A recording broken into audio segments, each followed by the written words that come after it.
to hear music.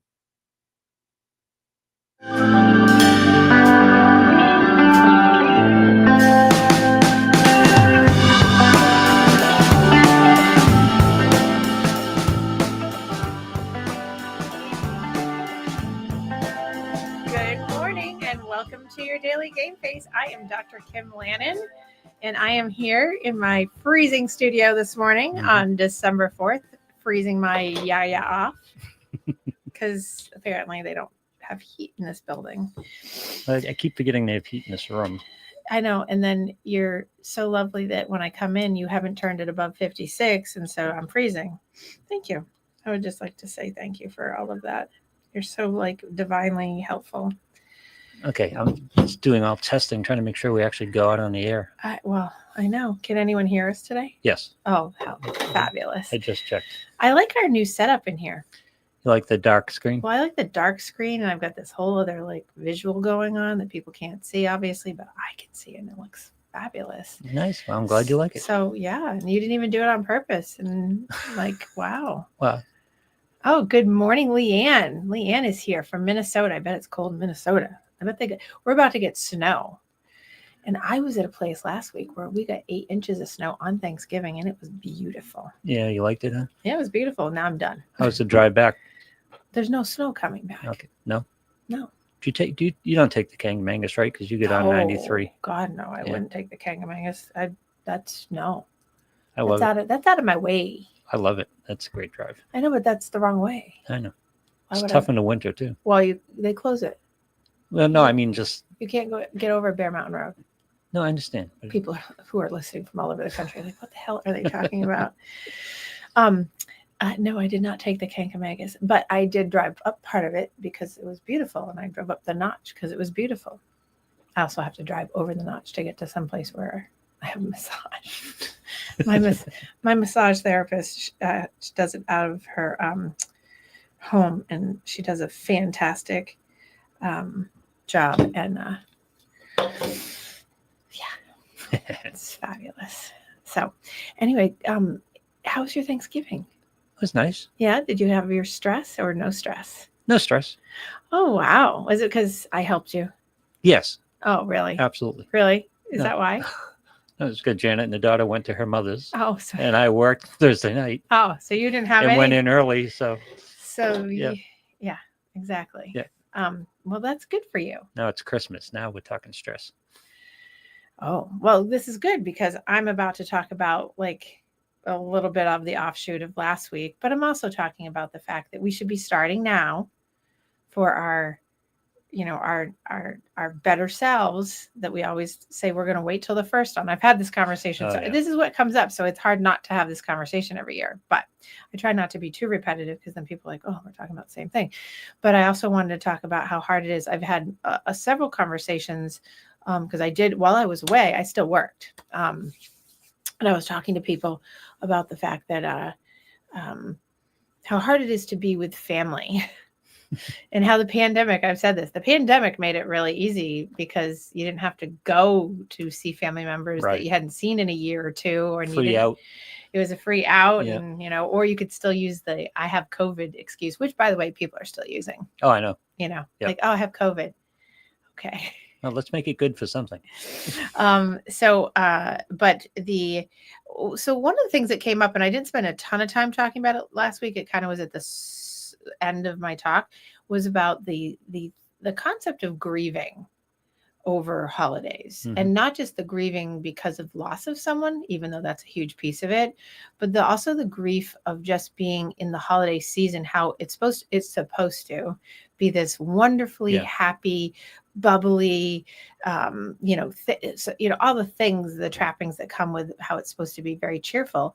And people really grieve during this time. And so I had people talking to me about, not that they were suicidal, but more about how lonely and despondent they get, mostly because of, at least this past week, it was mostly because people are reminiscent of their childhood and realizing that their childhood Christmases or holidays, whether it was in Hanukkah too, I have people talking about that, were not, they were supposed to be amazing, and then in their mind they had a narrative like they were amazing, but Right. then they realized in their adulthood they really were not. Now they've had their own families and they're trying to break cycles of the dynamics of how their family holidays went and what the damages in their mind were from, food prep to financial stress to moms and dads fighting to family members having, bad times, people not living up to expectations and disappointments. And, so this big, very cheerful holiday thing with lights and presents and food and drink and all, really, in my clearly self-selected group of people that, we talk a lot about the sadness about how happy it's not. Yeah. And I think that people, out in public, people probably that listening maybe think, oh, well, that's not true. But, when you have a self-selected group of people and they come in and their whole front and their facade is to put on a daily game face of it's the holidays and it's wonderful and it's December 4th and there's no stress and all these things, when in fact there really is a lot of stress. And so people, when they're behind closed doors in a therapeutic setting with a doctor, they'll tell you way different things than the public persona would give. So it's interesting that we carry, our facades and our public personas of how it really is and how people then stuff. So one person was telling me yesterday about how their whole life has been anxiety and externalized because of their family dynamic growing up, and how one of their siblings is very internalized and stuffed down, and they both are in recovery from addiction. Yeah. And they've both found it in the past decade, and in finding it, they have also found some of the root causes and the core belief systems and where they've come from and how that has attributed to their ability to get better, but also their realizations of we wish, and I said, I wish I could teach people at like age 10 and 11, if they had the cognitive ability to wrap their head around, don't get yourself caught up in this dynamic. But, it doesn't hit them until they're in their 20s and 30s and 40s to be like, wait a second, that's not right. And that isn't helpful. And that's, here she comes. It's Kate, and how difficult that is. And so they're going through some of the grieving processes of the, growing up in the narcissistic, for lack of better terms, right? Growing up in the narcissistic family environment, that generational gap that we have that seems to be trending better, because like I said yesterday to a client, the generation that they're in is about 2 below me, and they are seeing it earlier. They're in their 30s, they're seeing it earlier, whereas my generation really didn't start figuring it out. I mean, obviously in my field, I was already in it, but most people don't figure it out or start even thinking about it till they're in their 50s or 60s. Whereas my generation, I started thinking about it in my 30s. And I think it's starting earlier, like in people's teenage years, thinking, how do you break these like stream cycles and make them out further so that you're not repeating the damage from expectation and disappointment and rejection and attachment and abandonment issues that come from a holiday period, which is why I said last week, the Thanksgiving to New Year's holiday is really hard on people, because people don't want to talk about it. When they do talk about it, they worry about getting rejected or disappointed, because obviously sometimes they do, or more often than not they do. And then a lot of people have such different perceptions of like the reality of the narrative of what happened in people's lives growing up, that people just disagree and it doesn't pan out. So then it's a disappointing conversation, if it can even happen. So people would rather avoid, which then creates more loneliness. I mean, it's just this vicious cycle. So it's always, people say, well, how do you break that? And my first answer, and goes to all the time, is boundaries. And it's not boundaries on other people. It's your own personal boundaries of being able to set in your mind, like, what will I expect? What do I want? What do I need? How do I get what I want and what I need? And if I can't, how do I still do what I need to do for myself to make myself okay without getting it from an external? People survive and thrive on trying to get things from external conditions of people who will never give you that. and that's not everybody, but it's a lot of people who just don't fill the bill of being able to fill your cup up. And if you're looking for other people to fill your cup up, you're in the codependency stuff, you're tethered in, and you're just not going to get it. And also filling the whole holiday thing with how much can you eat? How much can you drink? How many presents can you give? Like, how much money can you spend? It's just, the gluttony that gets into the vicious cycle to make oneself happy, when in fact, what happens on January 1st? The reality, the bills come in, and it's, and it's kind of like the colloquial statement now. It's like, I've got the receipts, but literally you got the receipts on, it's the bills for your spiritual and mental health, your physical health, your financial health, your relational health, because the past 6 weeks has been difficult. And if you're not doing good boundaries for yourself and saying, no as a full sentence, which is one of my favorite things, is no is a full sentence. And also just setting a limit of like, I will not spend X amount more. I will not do all these extra things. I will say, what I need to say in moderation to make sure that I keep okay. Yep. Excuse me, I'm losing my voice because apparently I'm still sick 6 weeks later. Wow. Excuse me. But I think that the boundary thing is super important. But I have been making that distinction more and more for people, that the confusing thing, even in self-help books, it gets written about boundaries, giving them to other, like putting it on other people, and people hear that and think, you're boundaring me, like how dare you.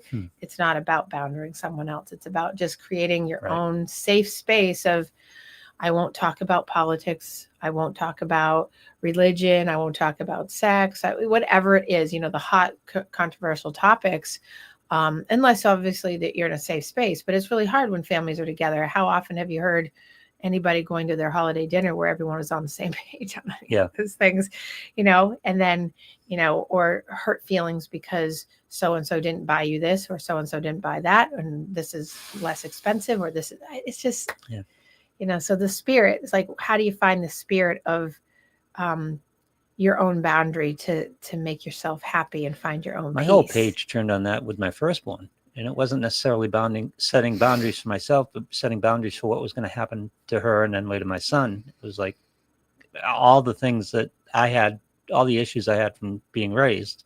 I said, I'm not doing that with them. This isn't happening with them. Right. And it's become very different. I was very adamant about that. Right. So, and I had kids later, so that probably helped a little bit. Well, and I think, because you had time to have wisdom over time come in to know that was something. Because I think most people, even when they're young parents, I think almost every parent I've had in my office, whether they've been in their 20s or in their 40s or 50s, has said, I don't want to repeat what my parents did. Yeah. Now, and in saying that, they either go to the opposite extreme, or they try to find the balance. And of course, there's no perfection. So it definitely gets better in breaking the cycle. And then, but I see a lot of the times the opposite extreme. So it's good when, like, I know you and I've talked many times about, you have found balance and your kids are pretty well adjusted. Yeah. And I think that when you go to an extreme from the other side, it's about knowing, okay, do you know how to reel it back in to say to your kid, hey, I didn't mean that, or, I'd like to come back to that. But again, so many people do not apologize. So many people do not fall on their own sword to say, hey, I did the wrong thing, and have the excuse of, kids are resilient, they'll be fine. I don't have to. It's like, no, you have to go back and say things that are important. And they're so, the resiliency factor, just because kids are really resilient, which they are, doesn't mean that that's not going to have an outcome later on about how things go. And, being upfront and overt and age appropriate, of being honest from the get-go about every single thing starting at a young age is super important. And there's a difference, because honesty isn't blunt and rude and mean. So I'll use an example of, like, in personal life, I grew up around people that couched everything in, well, I'm being honest. Well, the honesty was, yeah, it might have been honest, but it was mean. Yeah. Right. It was delivered mean. The message was mean. It's about approach, it right? was inappropriate. Yeah. It was delivered wrong. And it wasn't necessary, but it was like, you can tell the damage of the person's saying the things that they were saying or doing things they were doing was because they were hurt themselves. So it was like they were inflicting the same pain so you could join them, but it was under the guise of, I'm being honest with you. Just because I'm being honest doesn't mean anything. And just because you're, well, this is one of those things I can't write the book because they have to die first. Right. It's about the fact that it's like when someone says something, and again, this came up yesterday, someone says something and you just sit there like, that is so hurtful, inappropriate. But the person hides behind, but I'm just being honest with you. You just ruined someone's holiday, or you've just ruined, you've taken someone's peace, or you've taken someone's something because it was so ill-timed, poorly said, unnecessary. And some things are necessary, but then that becomes delivery, like in how you're delivering.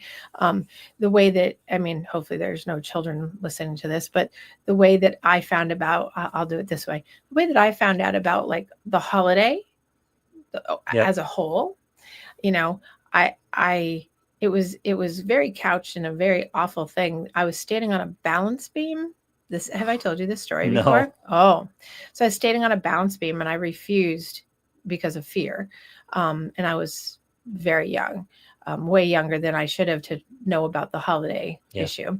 And I was not doing a certain skill, and I was already at an elite level, and right. And I in my youth said, well, I'm going to tell said holiday spirit. Yeah. And then I was forthcomingly, if that's a word, told very directly. Yeah. Because it was retaliation for, in their mind, for me not doing. Well, you don't have to worry about, because there's none of that, and there's none of this other thing too, and there's not they went down the line while I was standing on the balance beam, and I was about 9.5. Way too young. Yeah. And that sticks with me. And I will often tell that story to parents who are over the top and saying things that they shouldn't, and saying like, that's a damage, because that lasts with someone, because those are core belief builders around like trust and love and compassion. You have to re-examine everything. And you have to, because it's not, you weren't doing age appropriate, like, the things that you're supposed to do, because there's so many people like that feel the necessity to manipulate, it's a coping strategy, but there's no better word than manipulation, right? It's a coping strategy. Whipping. That wasn't manipulation. That was just a whipping. Well, it was a whipping, but it was manipulation in an effort to get me to do something that I still didn't do.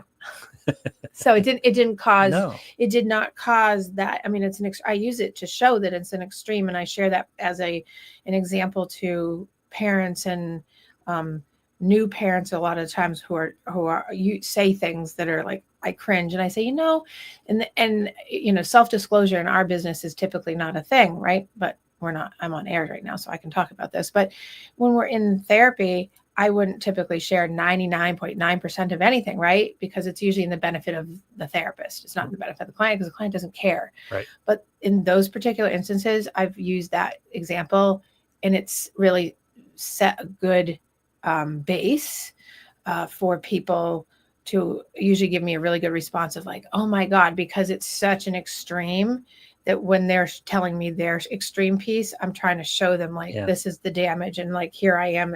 And I say, here I am. And I still can think about it. And I still remember it. And it was like the worst thing. Like, I would never do that to a child, because that's so wrong to do to them. Well, there was no benefit for you. That was purely selfish. Well, and right. So it was a benefit to them to try to get something that at the end of the day, by the way, it was stupidly selfish. The words escape how many bad words I could find to describe the incident of that happening. And to this day, there would be denial that ever happened, which makes it compounded because Yeah. it's a trauma experience and people are like, really, it's trauma? Yes, because you're emotionally traumatized by something that ripped a heart piece or a piece of your soul about a trust and an attachment issue that should have been appropriately given over time. And that's the kind of thing that ruins people's holidays. Now, I had really good resiliency because I had a great, awesome grandmother who was like, I always tell you this, she was my yummy. She gave me all my yummies. Yep. And that's how I've always talked about it. Find your yummy person because there's a counterbalance there. And she made it better, but it still doesn't take away that. So now I have like a trauma bond to that experience of that happening so I often try to make sure that if there's children in my life or people, I always try to make the specialness of the holiday for me also for them, because even if they're young teenagers or end of their life teenagers and going into their 20s, I'm like, we still have that spirit, and that's still the way. And that's how I teach parents how to talk about it, that we talk about it in spirit and like the story and the old school story and why it's there and what happens and why we believe in it and all that. Just because why do that to somebody? And I think that if you understand those kinds of examples that happen in people's lives, whether it's what I'm saying or other things, those poorly nurtured events create this dynamic around the holidays that those things come up because you start reminiscing, you start ruminating. Now I don't reminisce and ruminate on that at all anymore because I'm past it, but I use it as the example when I hear people say like terrible, awful things that they shouldn't. I'm like, this is what happens, and I think that it's also beneficial for people to understand, like, why do they get grief? Why do they have down moments during the holidays? Why do they feel lonely in the midst of having so many people around them? Or why are they lonely because they are actually alone and they've chosen, like I have a couple of clients that are like, they isolate during the holidays and they prefer that, but they will talk about being lonely, but they prefer being that way because it's their way of controlling for incidents of the past and any occurrences that could happen because they don't want to be disappointed or expectations dashed or have the feelings hurt, rejection, abandonment, attachment issues. I mean, it's all loops back to that. Or you create your own reality around it, your own, right. You recreate what the holiday is to you. So with people like that, so of course, coming up with like tips to how to like help yourself, almost all of my clients that choose those kinds of things, even the ones that choose not to be alone, but are like still in that funk, I have encouraged them. I have a list that I have in my office that I keep and I give out, especially in the next week or so or two. I have a compiled list that I gather every year by doing a great search on what are local areas that you can go to within the last week of the year, Christmas to New Year's and Hanukkah and Kwanzaa, where you can go in your community to do something that helps you connect in, that you're giving back so that you're not feeling like no one's giving to you, but you're getting it anyway because you're giving something altruistic to something. And I think that the volunteerism and giving back to others is a fantastic way to sort of take care of your core belief heart system where your soul's been hurt, your ego's been damaged here, the loneliness factor. You still might have that, but you're also trying to create a place where maybe it's not family, but it's going to be in a place where it's going to be appreciated. You're going to be thanked. And there's nothing wrong with being appreciated and thanked. And there's nothing wrong with having people give you the pat on the back. Even when you're doing it because you're just doing it for you, you're doing it for someone else, you're still going to be able to get that back. And that's okay. You're allowed to do that. People are trained to feel that that's selfish and narcissistic and boisterous and all these things. And it's like, no, that's actually a really good thing. Go do the food pantry and go to a church and help volunteer. Even if you're not part of the church, they still would want you. Go to the hospital. I've done my years I go to the children's ward and pass out medals of, from races, because if not, I'd have an attic full of race medals from running. Find something that you can do. There's so many opportunities out there. So, with all my 60 to 70 people a week, I try to give out at least 30 examples of what people can do on a gamut of like what, they're willing to do. There's so many people in need and so many places. And that brings that spirit up a little bit where you feel like deprived or deficited. this actually helps bring that forward. So it covers the grief piece, it covers the financial burden, because there is usually no financial aspect to it, usually for you, Yep. Unless you're donating to like a family or something like that. It also covers the loneliness piece. It covers the anxiety and the depression to some degree, because it will lift the spirit and give you more of the spirit. And you're not sitting there ruminating, or as I say, sitting in your shit. Yeah. Recreate the holiday, pack the old things away that are bothering you, and Right. start on a new path. Right. So in psychology, we call it corrective emotional experience. Yeah. So I offer ways to correctively change the experience of the past, to hold on to, so that every year it's not a dread time. I mean, I have one client that well, I always cringe, because I'm like, he's going to say to me, I hate this time of year. And so I beat him to the punch this year about 2 weeks ago. And I said, so we're entering that time of year. And he goes, oh, actually, it's really good, because I've been doing the things, we've been working together for like good. 7 or 8 years. And this is the first year he was like, no, actually, it's really good. And I almost fell off my chair. I was thinking, oh my God, I actually got a good response, because usually we have the same thing. And my response is always, well, what are you going to do different? What are you going to do different? And it's always like, I don't know. Yeah. And then I'll give like examples, and then he comes up with it, and he's like, oh yeah. And then he goes and does it. But now it's like he's finally integrated it to be like, oh yeah, I'm doing that. And it feels sometimes good. you don't have those choices, because you're part of a group, and the group has different experiences and different approaches and different desires out of what the Christmas holiday is. Yes. Yeah. Right. And I think that when if you have a family and you've got like people, kids and stuff like that, there's nothing better than getting kids involved in that. I think one of the best aspects to start teaching kids. And I know that I also have some very entitled people in my practice as well, who frown on this and shun this, because how they wouldn't think of helping at a food shelter. But there's nothing better than having your family go down to a church or a food shelter on any given day during the holiday season and helping out one day. Yeah. It teaches your kids great things, even if you have teenagers. And I always tell parents when they're like 16, 17, 18-year-olds, I'm like, they all have to have 20 to 30 volunteer hours for their college application. So why not do this, So, trying to tie it in so that at least there's a bang for their buck kind of thing for the kids. But it's still like, what a great way to do something, because instead, what are we doing? We're sitting playing Xbox, or we're sitting around eating or doing things like that. Leanne just said something. Want to read it? Because I have no glasses on. I was a bell ringer at my local grocery store a few years ago. It was awesome. Yeah. Because look how many a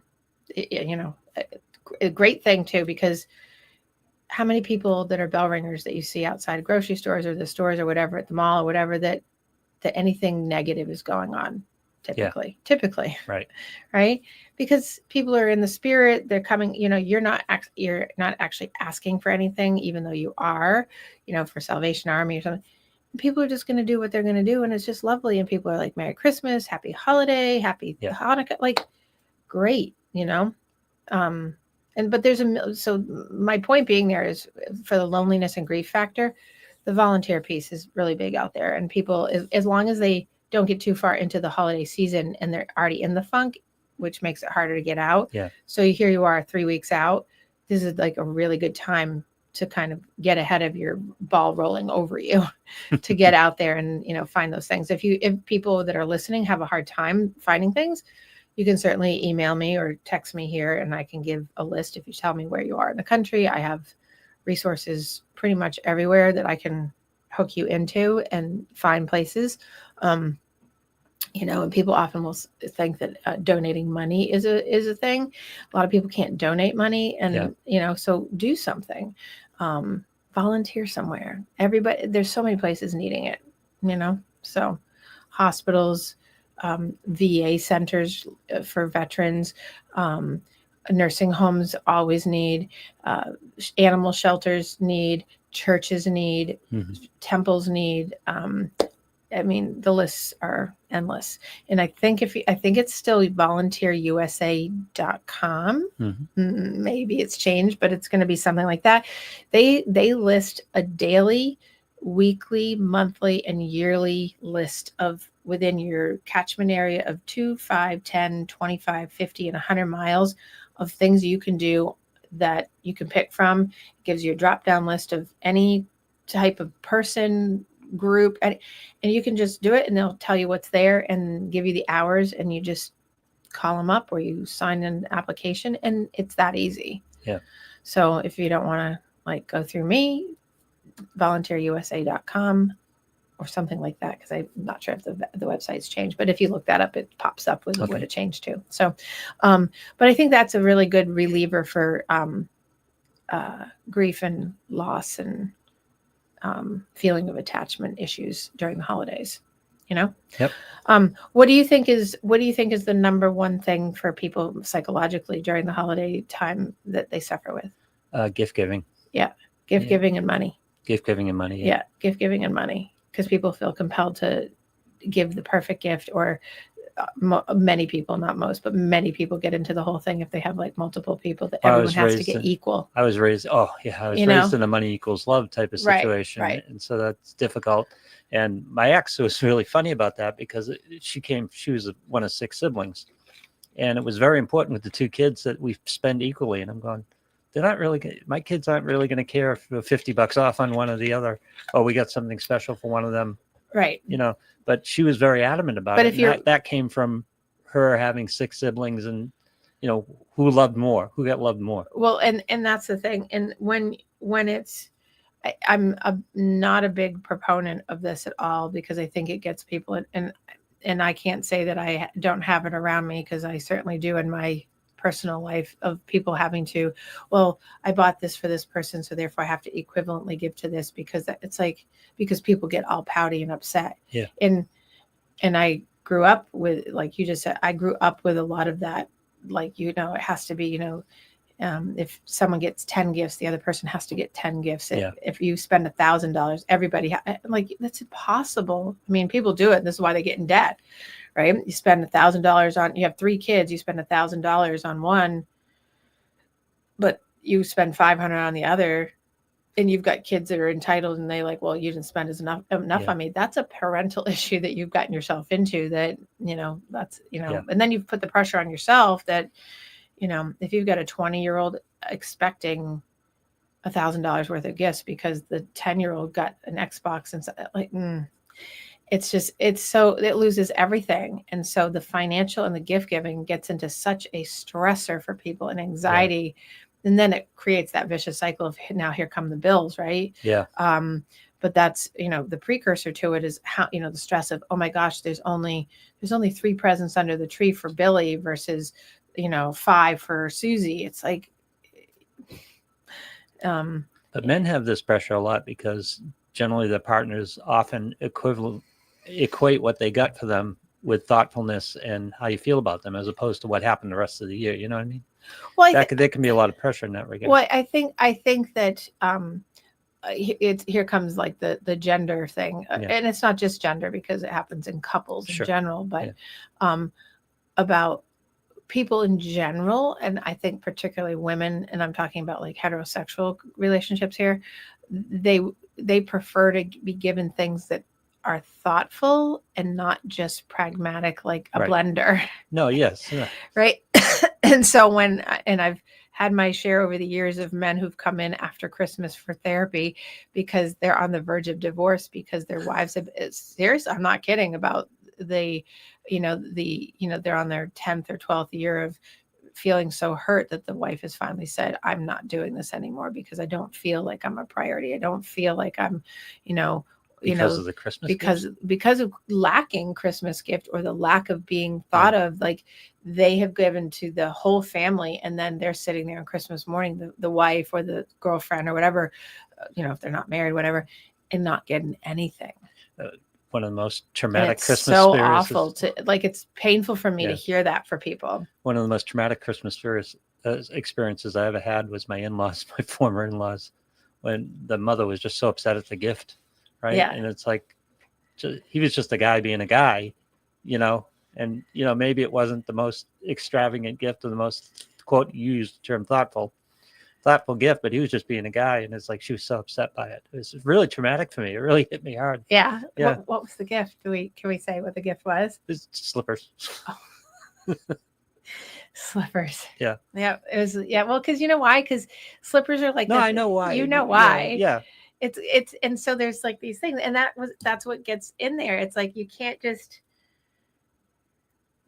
buy the thing that's in the front of the Marshalls, like in the box, because it's prepackaged and it was $19, and then it's like, oh, check, done. It's just because that's the feeling, after this person, whoever it is, male or female, they go out of their way to make sure everybody gets like all these things and has a nice thing, and then they get a pair of slippers. It's it's more, it's deeper psychologically than the slippers. It's a statement of how I feel about you. It's a statement of that I didn't think about anything. It's kind of like the old, not old joke, but it's current still. Men will wait till Christmas Eve to go shopping. And I think less men do that now. I think I've seen a trend shift in that, but it's like, you can't do, my dad was notorious for, that was what we did. I would come home from college or whatever, and we would spend the entire day, we'd get up at the crack butt of dawn and we would go out and we would shop from the time the stores open. Oh, that's insane. And we would have a Chinese lunch in between with our scorpion bowl together. You a sometimes Christmas story. two.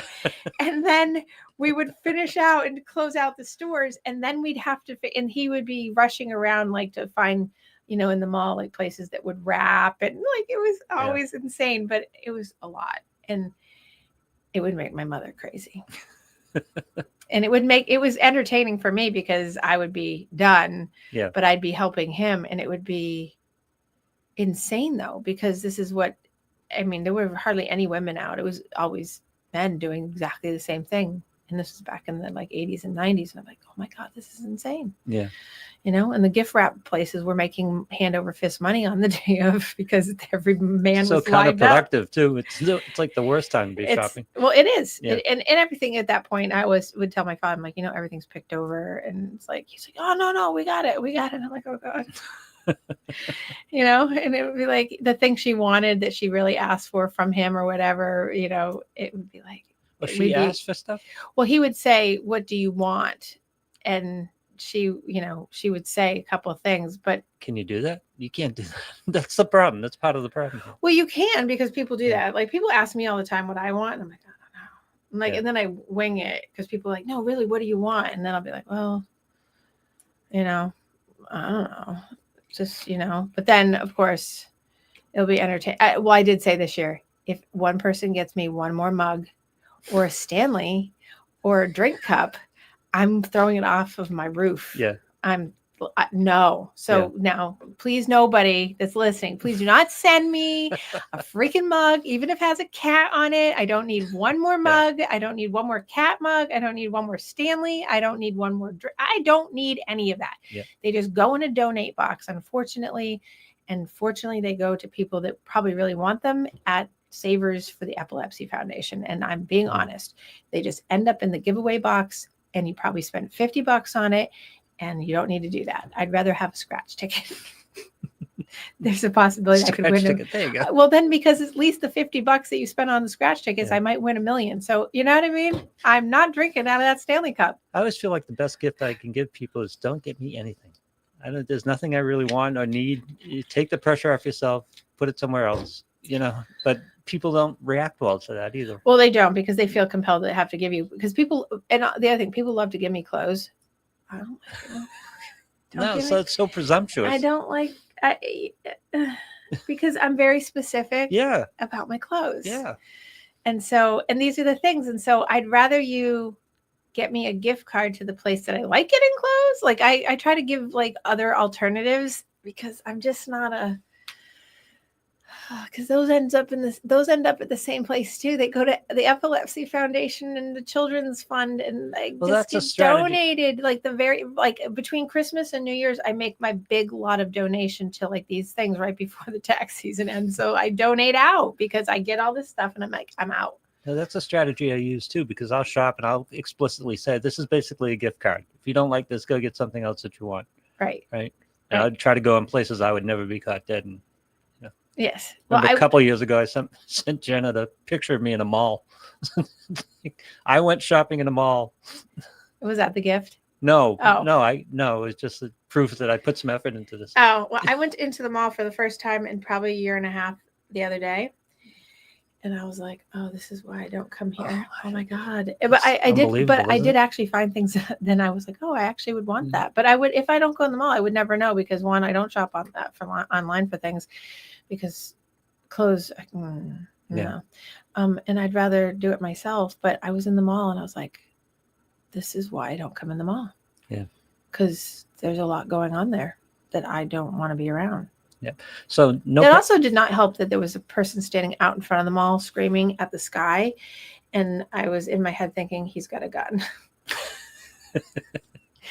That's another reason why I don't like going to the mall because it's the holidays. And I'm like, okay, it's early enough in the day. The likelihood is it's not going to be a mass. Like, this is crazy. I don't go to the mall because I don't like people.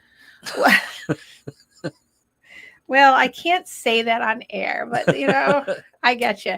Yeah. No, it's just there's a lot going on with the mall. Yeah. Too much.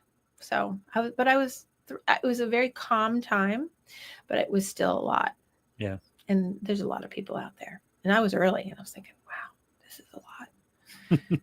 Because and they get you because talk about the money thing again, right? The psychological warfare. And that's what I love about it. I love looking at like people are, they've got buy one, get one free, the third one 60% off. And I'm like, yeah, that's because they just jacked everything up, in retail, by the way, in case people don't know. In retail, the psychology of it, because they have psychologists who are actually called industrial organizational psychologists who price out and help price out all the product, right? In those stores, especially the high-end stores like Hollister and Abercrombie and, like Ann Taylor, like the bigger, like high-end, like clothing stores.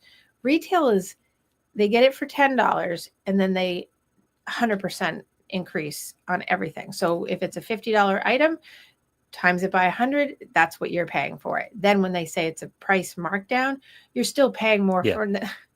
And I'm like, oh my God. So a $10 item is really $100 and it's a bargain. And then it's 50% off. So so I used to be into making things and people don't appreciate that. So I stopped making things. I'm a needlepoint. I'm a cross stitcher and a photographer and, I make candle and people would be like, oh yeah, that's great. It's not the $500 TV.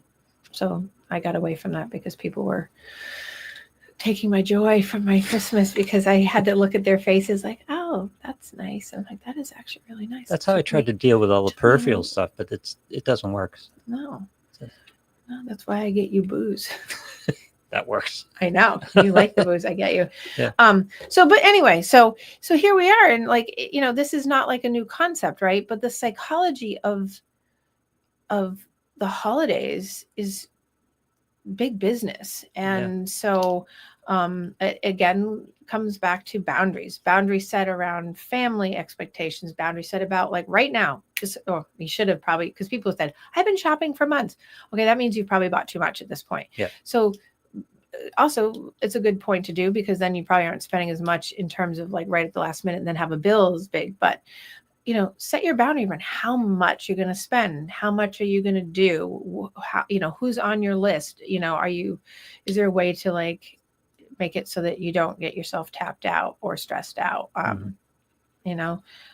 Start early.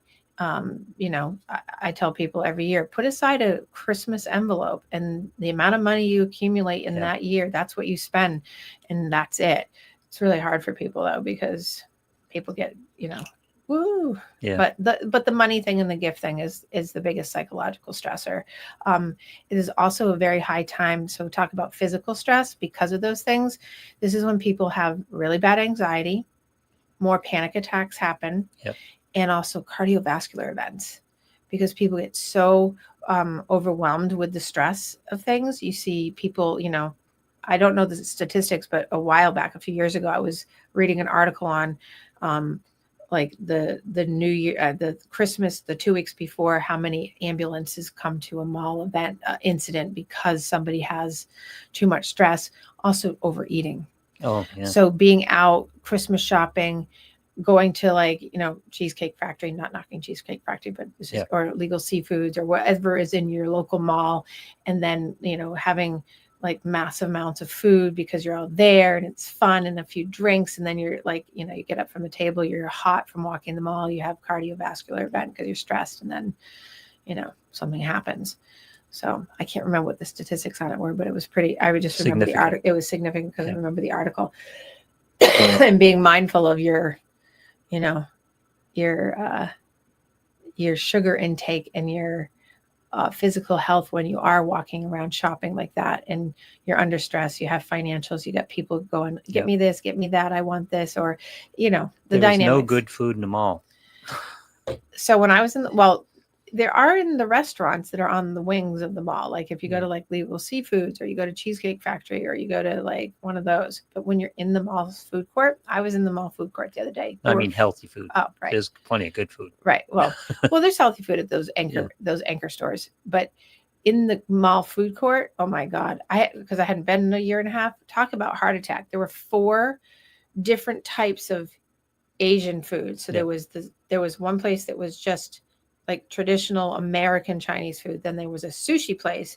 Then there was a Thai place, and then there was an Indian / curry Asian, I'm Indonesian. Sorry, who's eating sushi in a mall food court? There were people, and that was right in between the crepe place. Yep. Right. Yeah. Pizzeria Regina. Yep. Which the 17 pizzas that are all like sitting in grease. Yep. And then I don't know, who knows. Then there was a hot dog place, and then Chick-fil-A was there, and it's all just junk food. And people, the whole food court was packed. Yep.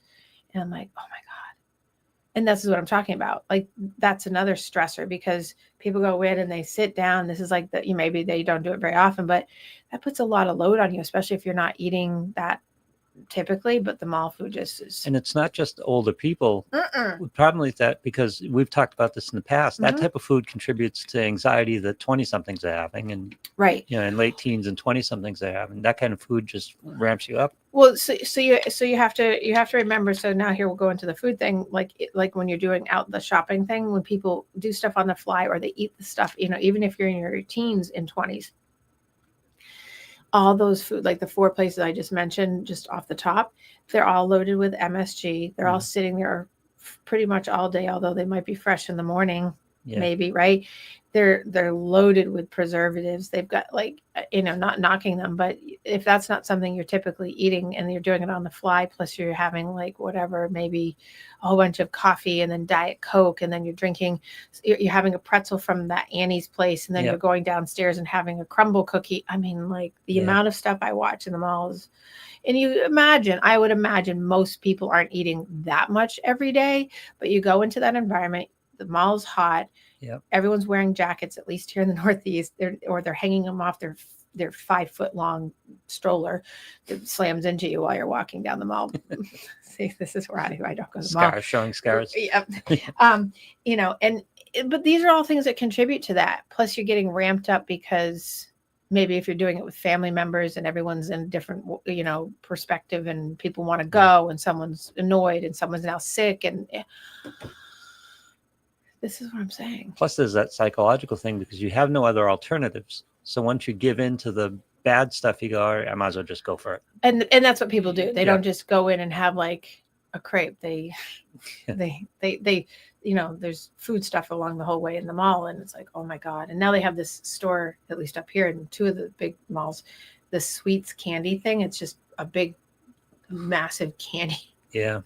And and the kids, I can't. You can't go out nowadays and you can't get a decent meal. You can't get a healthy meal. You can't. Yes, you can. You can? Yes. All right, where? You go to Legal Seafoods. Oh, Legal Seafoods. Yeah. Or if you get off the light fare menu at Cheesecake Factory and you don't look at the 400 other pages of stuff that all start at 4,000 calories for just an appetizer. Yeah. Have you ever seen their menu? No, I've never been in a Cheesecake Factory. Well, so their menu is like a novel. And I'm serious, it's got to be 10 pages long. And the whole thing is a menu. Like it's option after, I don't know how the kitchen keeps up with that. But then they have 1 page of like light fare, and like it's more like weight conscious and just gluten-free and all that stuff. And they do have that. But everything is like just covered in cheese and sauce and fried. And I could be wrong, but I'm going to go with most things start at like 1,100 calories just for like an appetizer. And then the cheesecake slices, which are amazing. I'll bet. The cheesecake slices are the basic cheesecake from Cheesecake Factory for their regular huge slice because they cut them enormous. I think it's 800 calories to start on a piece. So they have a salted caramel cheesecake. Their slice of that is 950 calories. And then they add sauce and stuff on it. Like, no, like, you know, I always tell people get a piece and then share it, but everybody wants their own and they have 50 different choices. Right. So then it's unhealthy. It's worse in the malls, but I just meant life in general. If you're out on the road and you want to eat, it's hard. Yes. Well, you have to work really hard at it. And so here's the psychology around like when you eat like that, and this goes to the show I did last year around the holidays, is when you eat like that, and even if you're used to eating a little bit like that, but then you really ramp it up during the holidays, and that's when people gain 10 pounds over the holidays, the mental health stress that comes from those foods and that kind of pressure on your body and your liver and your kidney, that changes your whole mood regulation system around your polyvagal nerve, which is your regulator for your mood, because it changes your whole serotonin, all the things that make you feel good, keep you less anxious, keep you less depressed, keep you pleasure centered. All those foods move those chemicals from your head to your gut constantly. And if you're out of whack or you're out of that, your mood is going to be all over the map. Kids like 20-somethings, they're usually thin and they feel they can handle this food. Right. It's like, look at me. I can eat this stuff, but that's not the effect. That's not the problem. Right. Well, it's not the problem then. When they're 30, I always tell them they're going to get ass There's going to be a point where, their ass spreads this way. Right. That's what I call it. But no, because the whole thing is you're a teenager, you know, the teenagers run around the mall and eat all this stuff, where the 20-somethings do that. And they're thin and whatever. But their mood is changing. They're aggravated. They get agitated. They're more frustrated. They're like, because the frontal lobe, the area in the brain that has executive functioning and impulse control and the ability to make good decisions, those foods change that. And we're not even talking about adding in alcohol. We're just talking about straight, like, just have Chinese food with MSG in it. Don't add MSG. Good luck getting that in a mall or out and about. I mean, if you go to a regular restaurant and say none of that, sure. But most places are heavy on the fried specials right now and heavy on the desserts and the really heavy drinks, you know, like the pumpkin pie. There's no awareness of how that affects people. Right. Because emotionally. Right. Because people don't think about it as an emotional, I go right to it. It's an emotional aggravator. Yeah. Whereas most people are just like, oh, I'm so full. I don't feel good. Right. You don't feel good also because now you've depressed your system, which is now depleted and lowered all of your neurotransmitters that are actually going to make you feel okay. And then even if you didn't have alcohol, you're going to have that food coma the next day and the hangover from the food that makes you feel draggy, that makes you feel that, you know, and what do? You just keep doing it. And that's why people say, oh my God, over Christmas, I gained 10 pounds. Right. Yeah. Because you mindlessly ate and then you emotionally ate because all the stuff that you're not acknowledging about your growing up years and your meaning of Christmas or your meaning of Hanukkah or your meaning of all those things. That's a lot. And I have a few people that I have in my practice that we talk about, because they celebrate Hanukkah, we talk about their 8 nights, like their 8 days, 8 nights of like, it's food. And like, it's not the same types of food that comes on the one day or to 2 days around Christmas, but it's 8 days of very rich, different foods that they wouldn't, you know, they're eating potato and it's surrender. It's the holidays, right? So and it's okay. like, it's any day that ends in Y. Remember, I've said any day that ends in Y, and it's a holiday. Yay, we can cheat, and it's not about it's not cheating. It's choice. You're not, you know, there's nothing wrong with eating a piece of cheesecake, but you cannot be eating that piece of cheesecake for the next 10 days throughout the holidays. You know, like I made a blueberry pie for Thanksgiving. I had a slice. The whole thing got eaten. But we also had, at the same time, we went out for dinner. People ordered dessert. They ate that dessert as well. Yeah. Then I had an apple pie and a pecan pie that I forgot that I had gotten from a charity that was delicious, but I had put it up on above. And so, you know, I live with someone that ate it. I think both of them are gone at this point, and I think I had one slice of something. Yeah. So yeah, but he's like a stick, so he can eat the whole pie, and His then metabolism's still going. I know, right? Yeah. It's like I look at the pie and I'm like, wow, I just gained 400 pounds. My mood just switched right away when I looked at it. But so that's the other piece. So now we've covered like the grief, the loneliness, the vicious cycle of the spending, and whatever. And so again, set your boundaries. Like, how much are you going to spend today? How much are you going to eat today? How much are you going to be invested in other people's expectations? How much are you going to get attached to old thoughts and old it all has to do with setting a boundary for yourself of like what you're going to let bother you, and making the choice. It comes down to choice. What are you going to make choices about today? And here in the Northeast especially, you run right through Christmas. You get into New Year's, which is that nostalgic time passing period, and resolutions that you're going to screw up on. Because you're not doing it right. Days of dark. You get January and February coming after that, which are just miserable months up here in the Northeast. That's right. That's why February never ends. I know February is like the longest month of the year. Yeah, the shortest month, but the longest. So it's tough. You have to really have to have a game plan. You have to have a game face for this period. Yes. Speaking of game face, I'm going to transition for a second. So I'm running the 11th marathon of the Boston Marathon, and I'm going to be 11th consecutive. My 11th consecutive, mm-hmm. And my 6th for the New England Patriots Foundation. Please, when I say that, I know I've heard more people go, the Patriots suck. No, they don't. And also, I'm not raising money for the team. Yes. I'm raising money for the foundation that gives hundreds of thousands of dollars away every year. The foundation doesn't suck. The foundation does not suck. Your opinion about the team is not my issue. I'm raising money for me to run, but I'm also raising money because we give, and I'm proud to say that I actively am a big part of the money I get given to me goes directly to 25 chosen charities per year that are in New England that range from helping veterans, people who have lost people to suicide, women who are getting back up on their feet, domestic violence, men who are suffering with homelessness and addiction.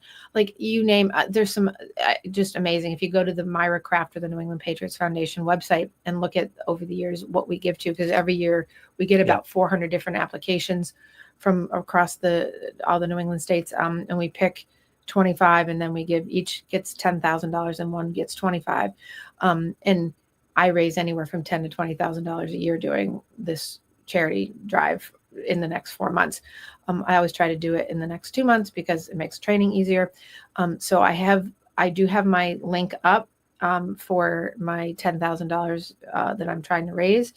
It would be really great if anybody out there who would like to give, please do. I am going to be having an event in February. If you're in this area, certainly you'll be invited. You can still come even if you're not in this area. I can certainly get you an invitation. It's going to have Tito's as my sponsor. Nice.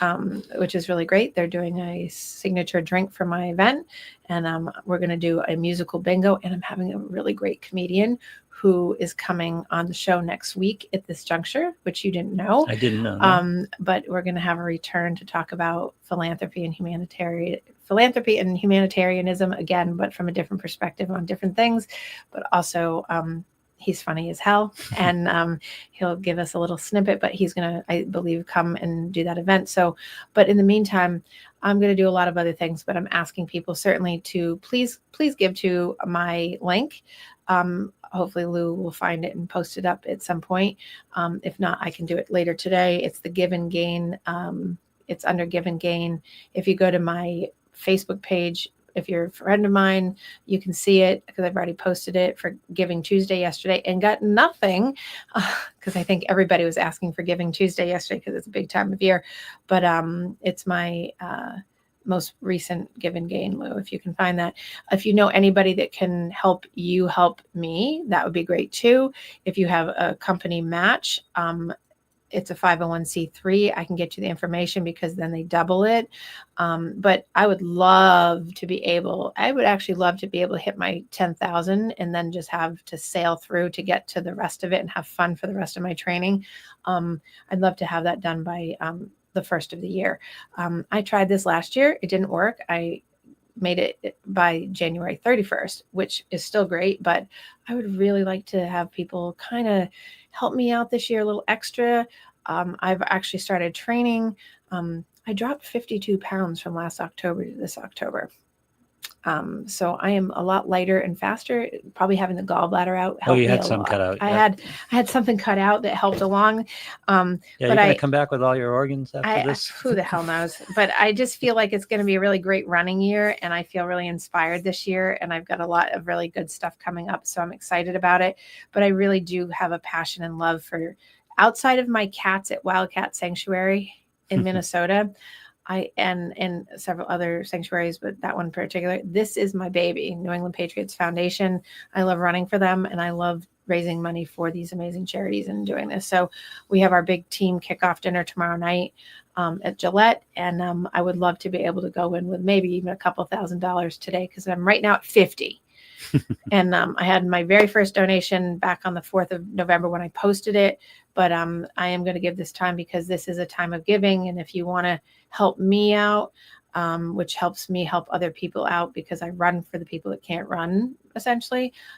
This is a near and dear charity to my heart, and I can't emphasize it enough. And I will be talking about it, and certainly asking people to do that.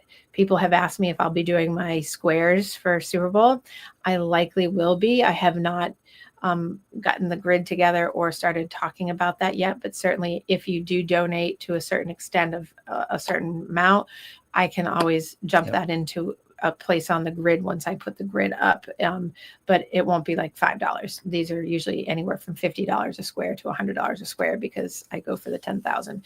So if you're a 50 or 100 person, you want to split a $100 square or something like that with someone, that's fine. But I just haven't decided yet, because I haven't figured out the prizes, and people are donating in right now for like my gift baskets and all that stuff. So that's what I want to talk about, because that's Christmas spirit. And if you want to give me a gift because you love my podcast and you love my information and you love that and you want to spread cheer, you're spreading cheer for me, but you're really spreading cheer for hundreds, maybe thousands of other people in the New England area that are getting a benefit from you doing this for me. So hopefully the link will come up, and I will be excited to keep talking about that. But next week we should have a guest. If not, he'll be here. But right now, he and I talked yesterday, and I think it's going to happen next week. So we had him on before. Yes, Dave. Okay. Dave Russo. Yeah. Dave Russo. So he's just making sure that he can do it. I'll talk to him today, but that's potential what we're doing next week. But please, again, it's Giving Wednesday. We skip Giving Tuesday, give Wednesday. But it's early enough too, and you can get a tax break on it. And if you don't take the tax write-off on it, just know that you're doing a good thing. Yep. And you're helping me out. So, all right, you guys have a fantastic week. I will be back next week, and go out there and do good things.